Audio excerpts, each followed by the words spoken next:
good? What's good?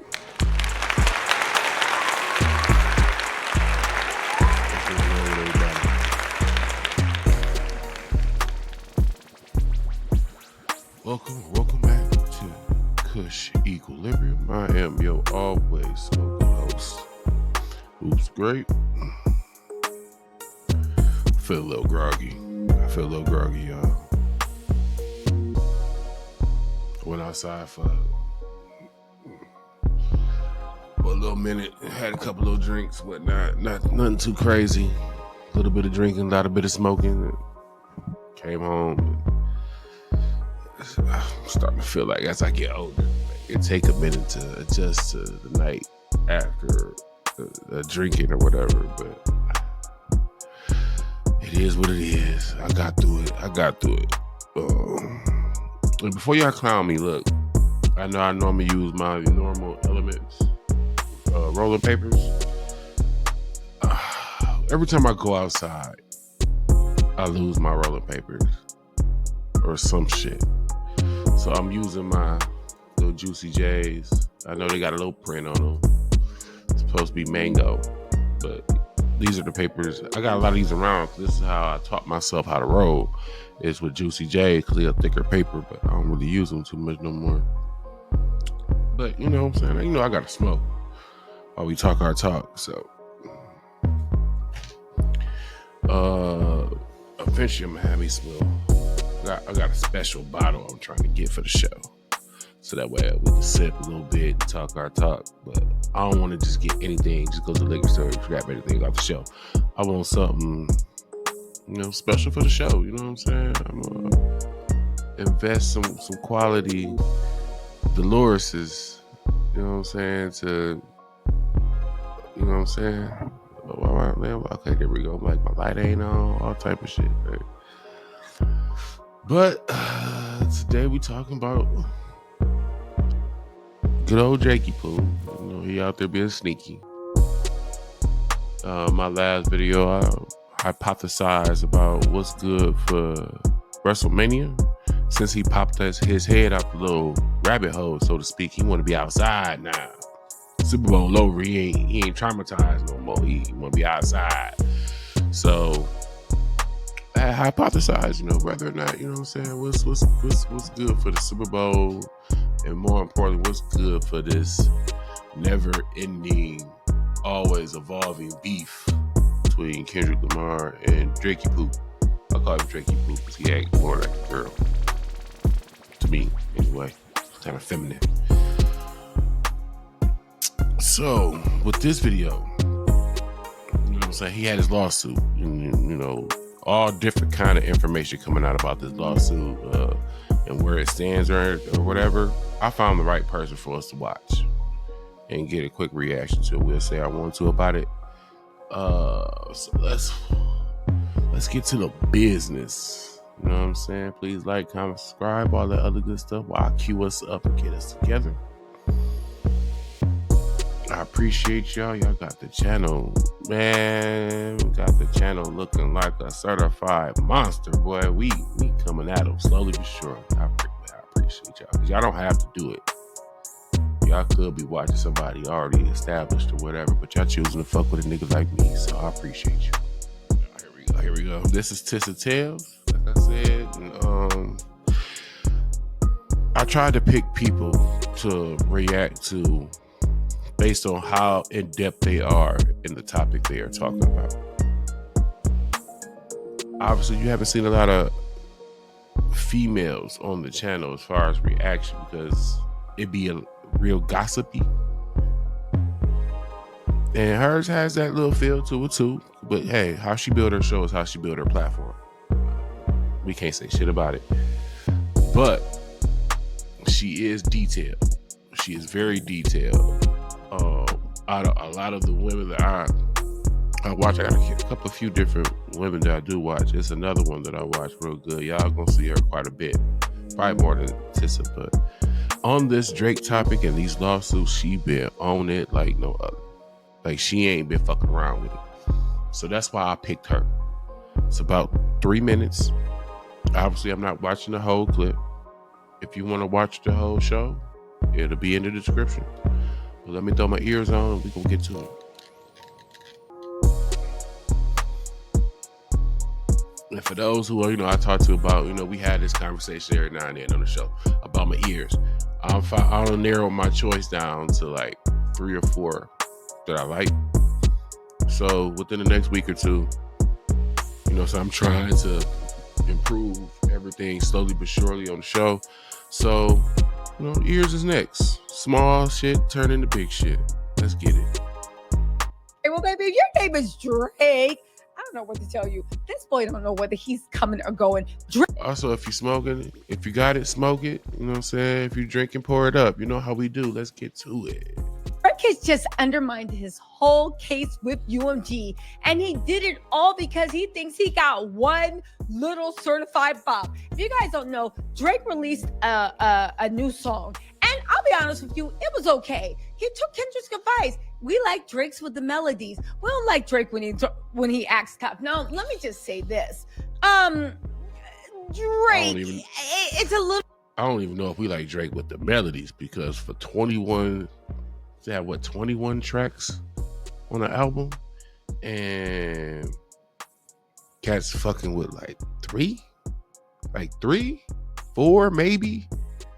And only like 1 to 2 is really, fucking with the charts, and not even in the top 10, maybe in the top 50.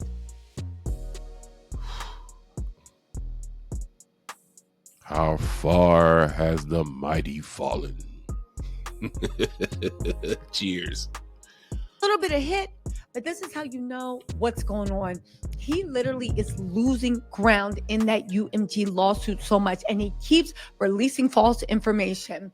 What happened? He released all this false information that he settled with iHeart Radio. It got so bad, iHeart Radio came out and said, boy, what are you talking about? We ain't settled nothing. We showed you proof that we did not have any conversations about you, UMG, not like us, and you released us from the lawsuit like you should have done before we sued you for bringing a frivolous lawsuit. What if recording high-quality content, editing like a pro, and streaming like a star was as simple as...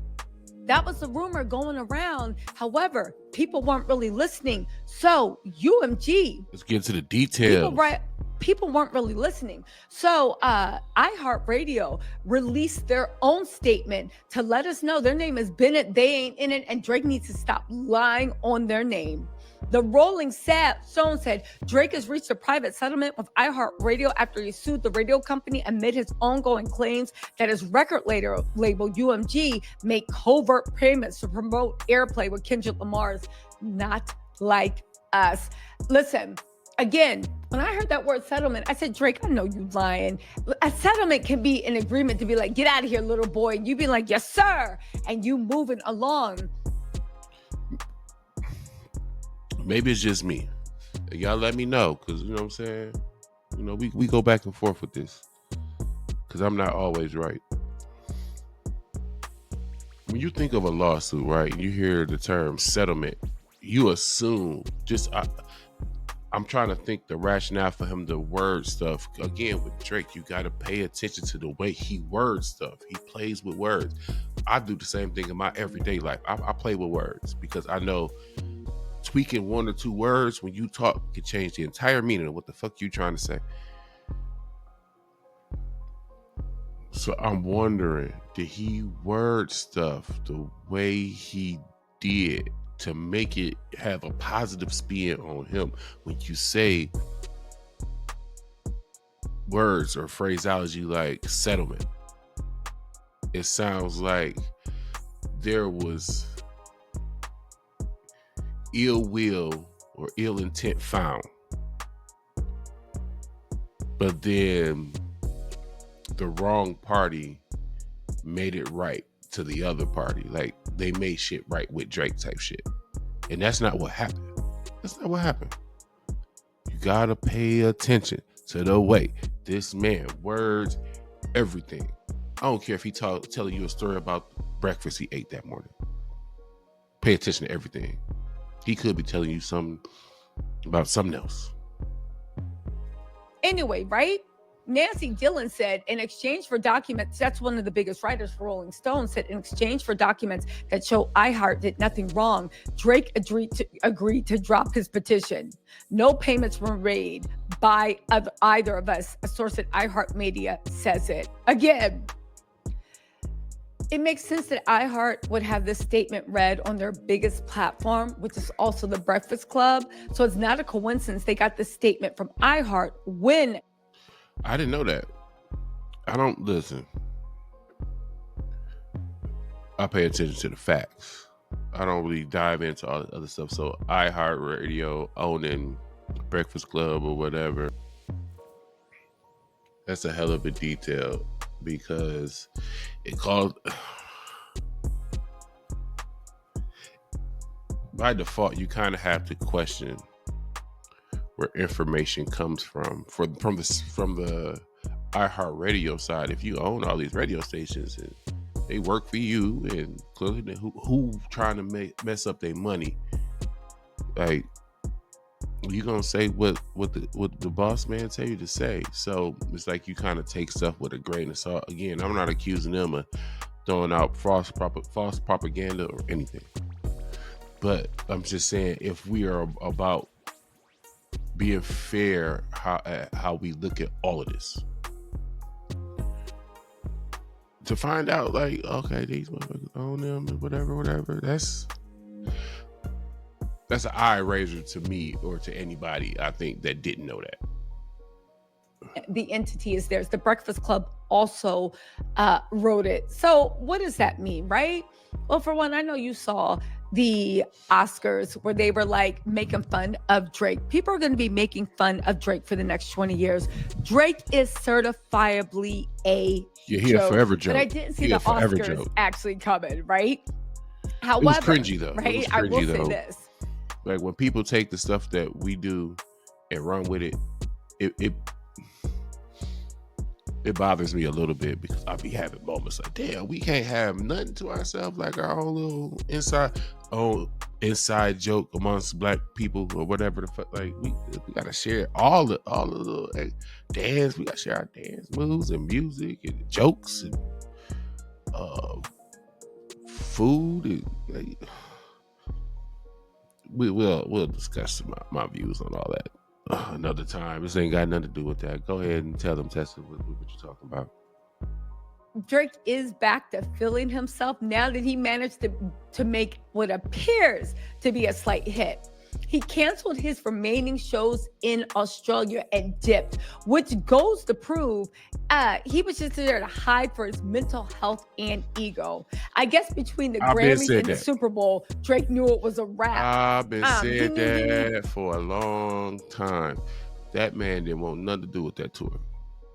I personally think he's tired of touring. I think he's tired of touring. I think he only touring to get that money up. That's it. He don't want to do it though. All them dates. He don't want to do all them dates. Away from everything. It's almost spring and shit. It's whatever. It's about to jump off.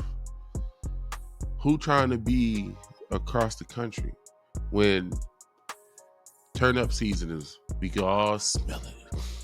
You smell the barbecue grills getting ready to turn on. Any week now. He wasn't trying to be over there. He needed a distraction. And the crazy thing is, it wasn't even far enough, because your homies was in the lobby somewhere watching Kendrick Lamar cook you on the Super Bowl halftime show.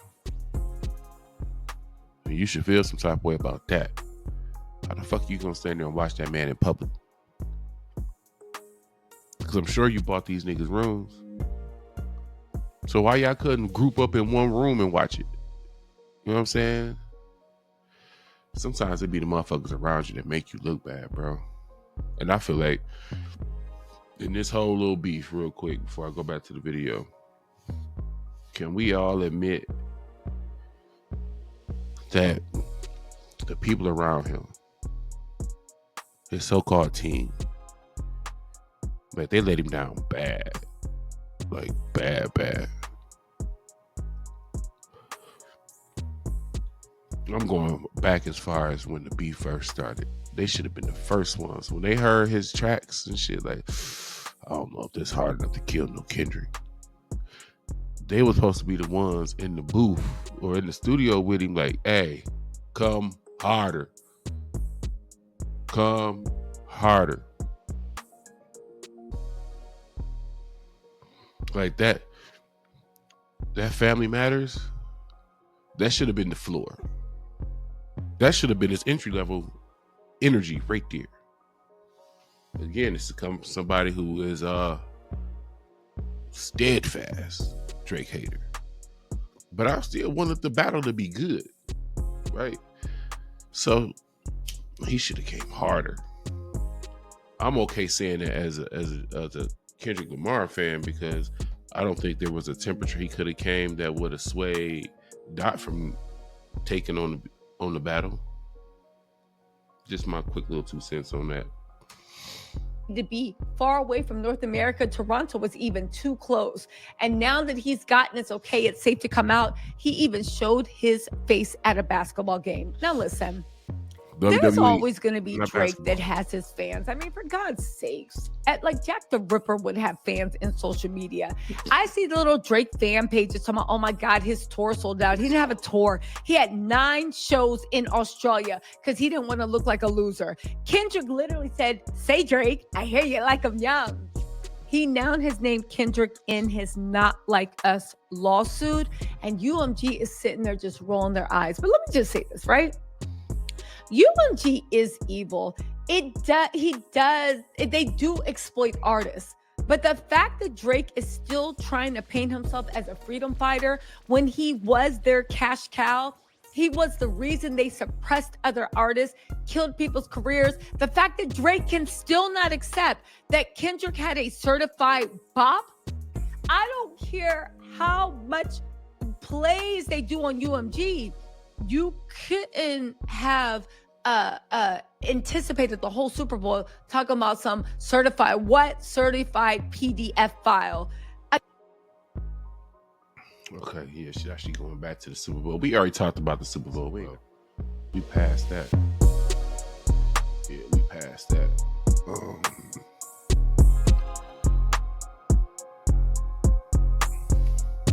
He's sneaky. I always sit here when we have topics talking about Drake. My thoughts always go to, what could he be up to next? What could he be up to next? Maybe that's the way we're supposed to look at this Drake thing. Let's go there for a minute.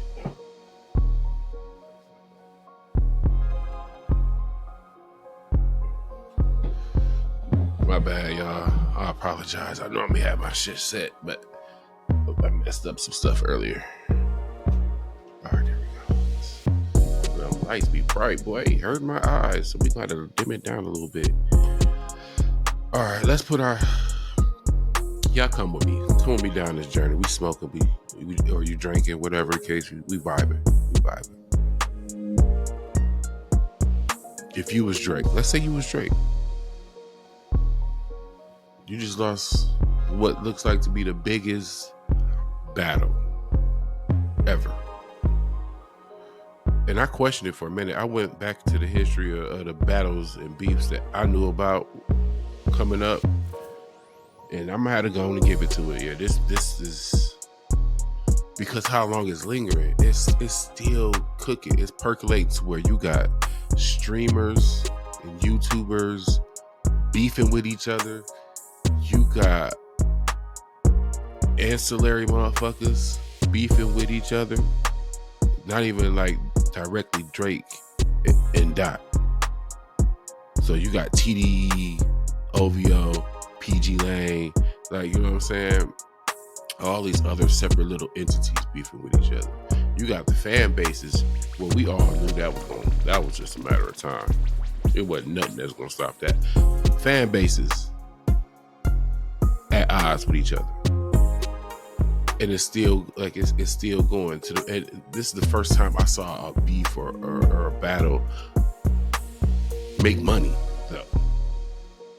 This is making money. You don't get the halftime show if it don't make money. That's business. McDonald's, business. Even if you count Lil Wayne, being a sucker for a second got him a commercial. We talk, hey, we keep it 100 around here.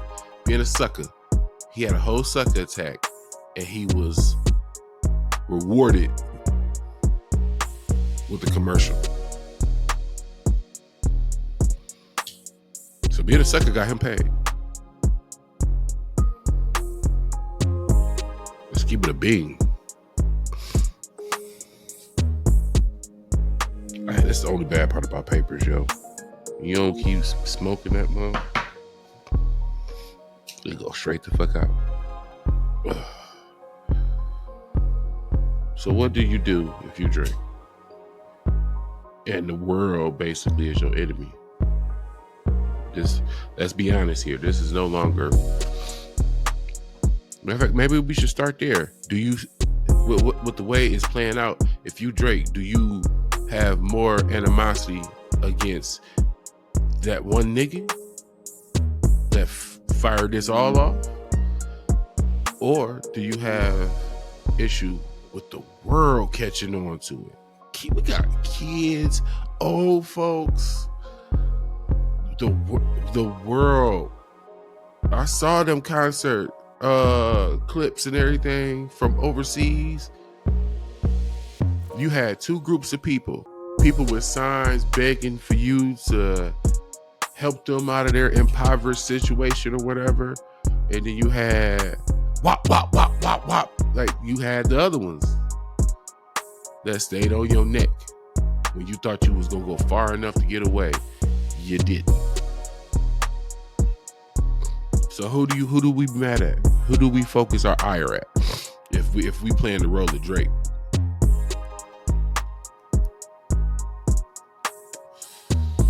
Is it as simple as I have to take him down to kill all of this? Let's say the battle officially reignites and he actually fucked that up. Let's go down the road. Let's say he fucked that up. What does that change for him? Does it undo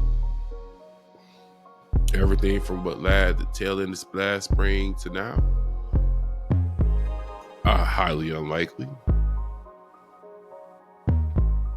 If you go and take another loss, is that officially like he's cooked to where like how now he can still survive? He'll never be the guy, but he can still survive. With another loss taken from being able to just be a dude that can put out albums and still exist to like you can't even put out nothing? Is there any path left that puts him back to where he was at? Is there anything he can do in your mind that can actually make him whole? That'll put him back, put Humpty Dumpty back together again. Because I mean, I'm trying to not be just overly dismissive as a Drake hater.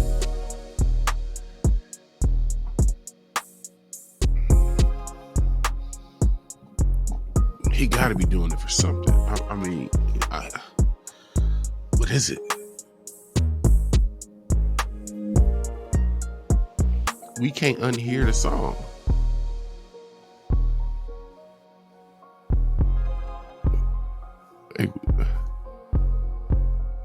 The pop-out still happened, regardless of what happens. All of these historical moments in hip-hop happened, and it's like he's trying to literally undo history. That's a failing mission by itself, all by itself, without minus the lawsuit. It's a failing mission to go about things in a way to where you're literally trying to undo history.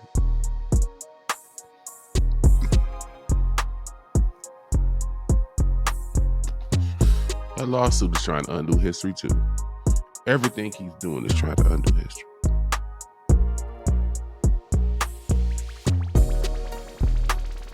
Maybe he's hoping the lawsuit comes back and it's like, hey, gotta take that song down immediately. The song officially doesn't exist. For one, people not gonna buy it. They still gonna.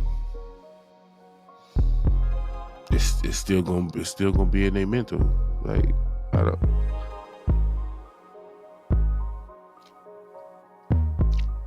Somebody, who was it that said it? I was watching a show. I'm trying to think what show I was watching. Curtis King. Check out Curtis King. I'm telling you, he got some dope ass content, though. But Curtis King, to describe what Drake looks like to him, I want to say he said it's like a person who's in the process of falling, but instead of just sitting here, just fall and let it be over with, they fighting tooth and nail to not fall. They doing that slipping shit is like a motherfucker just constantly slipping, but you ain't just fall, stupid, so it'll be over with. You suffering more because you still got to go through the fall and you got to go through this drawn out angst. I get it now.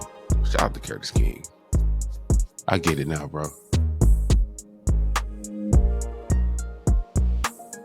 But yeah, that's all we got for the video today.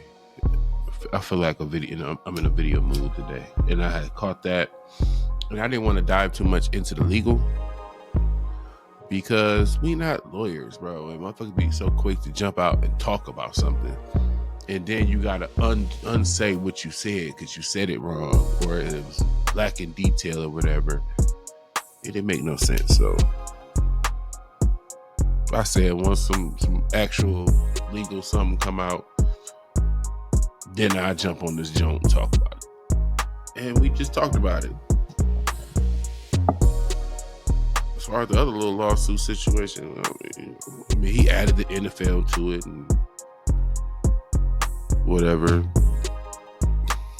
It ain't gonna go nowhere. He gonna continue to fall without falling. He gonna keep falling without falling. But this was Kush Equilibrium. Man, I'm Oops Great. I'm about to get out of here.